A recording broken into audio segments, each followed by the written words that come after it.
Dillere destan tarihimiz var. 7 cihana hükmetmiş şanlı ecdadımız var. Şehadeti düğün belleyen hür yürekli gençlerimiz var. Asırlardır boyun eğmedik küffara. Bundan sonra da eğmeyiz biiznillah. Bedenimizi ele geçirdiler belki, ama ruhumuzu asla. Bizler Osmanlı'nın, Selçuklu'nun torunlarıyız. 3-5 kalleşe de pabuç bırakmayız evelallah. Sanmayın ki tükendik. Bizler tükenmeyiz. Vatan millet aşkına şehadete koşanlarız. Gerekirse bu uğurda bir ölür bin diriliriz. Alihan Töreler, Osman Baturlar, Yakup Beyler, daha niceleri, hepsi bizim atalarımız. İşte biz o kahramanların varisleriyiz. Destan yazdılar tek tek, hikaye değil, hepsi de gerçek. Dönmeyiz yolumuzdan hak yerini bulana kadar.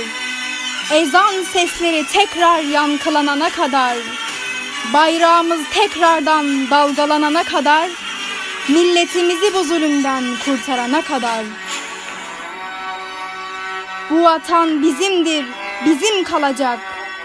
Vermeyiz kimselere bir karış toprak. Memleketinde gözü olanın gözlerini oyarım.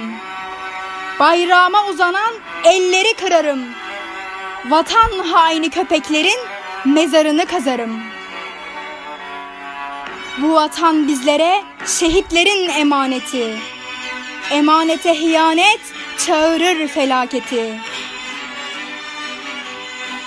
Vatandan gayrı sevdamız yoktur. Almadan ölmeye de hiç niyetimiz yoktur. Söz konusu vatansa geri kalanı boştur. Aramızda korkaklara asla yer yoktur.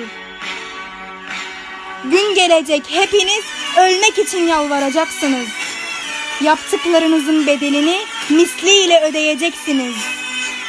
Cana can, kana kan vereceksiniz.